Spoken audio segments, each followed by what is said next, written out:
I'm David Buonaguidi. I work at Crispin Porter and Boguski in London, and I'm the creative director. My dad is an Italian restaurateur. He had an Italian restaurant in Fulham, and in the 60s and 70s and 80s. When I was a kid, about 14, I used to work in there because that's what all good immigrant children have to do if you go and work for your dad. There were lots of agencies in that time in Knightsbridge and Chelsea. You know, Low Howard Spink, KMP, Davidson Pierce were all there, big agencies. And they used to use my dad's restaurant as their canteen.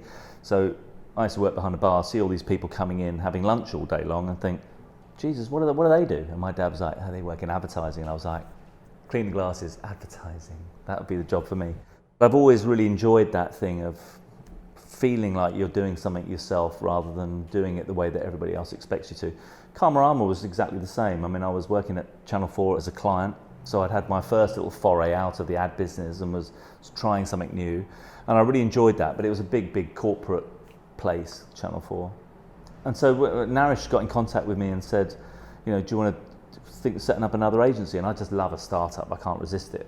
And it wasn't really built on solid foundations, I have to say. I don't think the relationship between myself and him was as good as it could have been. And we had a very kind of cluttered culture, and also we had a very kind of cluttered personality internally. And so we decided to go our separate ways, and I stayed with the brand.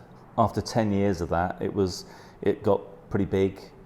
Now when you start up an agency, often what happens is you get really good people who are totally committed and really passionate, and you know, they're up for the fight. Now they're very, very rare and very hard to find. And then when it becomes creative or popular and people like it, a cool place to work, then you get all the wankers in who go, it's all about me now. I'm going to get what I want out of it. And that's when it all goes wrong.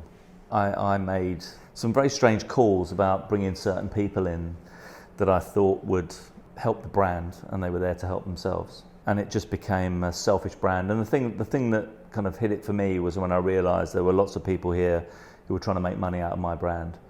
And you know, I never set up Karmarama to sell it at all. I set up Karmarama with Naresh to create something different. To set up a business that was based on the concept of karma is pretty personal. To do the right thing for our clients and do the right thing for our staff. Now, when it starts to become popular and you start to win business and people talk about you in a nice light, then you attract different kinds of moths. And some of the people that came in were only interested in the position or the salary or the bonus or the potential that would an exit might mean. It got to 250 people, and I just started sitting there listening to people talking, and I just thought, blimey, don't like it. And I think the turning point was when I went home one night and thought, well, you know, you shouldn't really hate working at your own agency, but I did. And so I just thought, well, what can I do? I can either go mad and stay here, or I'll just go.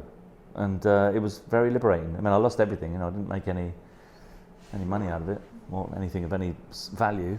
And but it was more my own sanity. I mean, I kind of hit when I hit 50 actually that I made the call, and I thought, wow, I've got fewer years ahead of me than I've got behind me. I think I just wrote, I'm off, Dave, and I gave it to one of the other blokes who just happened to be the CEO.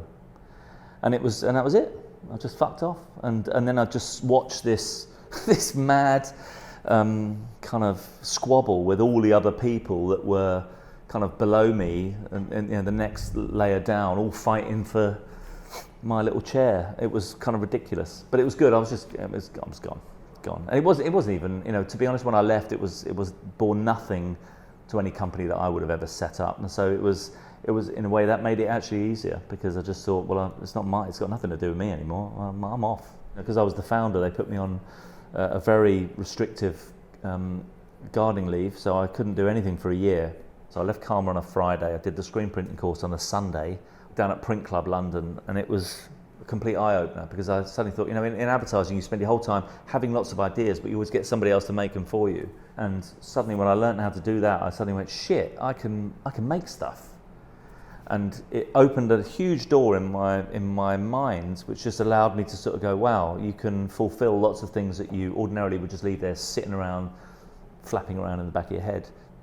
And my job here is to make this agency good. And if I can do that and create a great buzz, then great. I would love one day to be an artist, and I'm sure that could be a very important part of my life as well. but also I need to do this because I really enjoy it.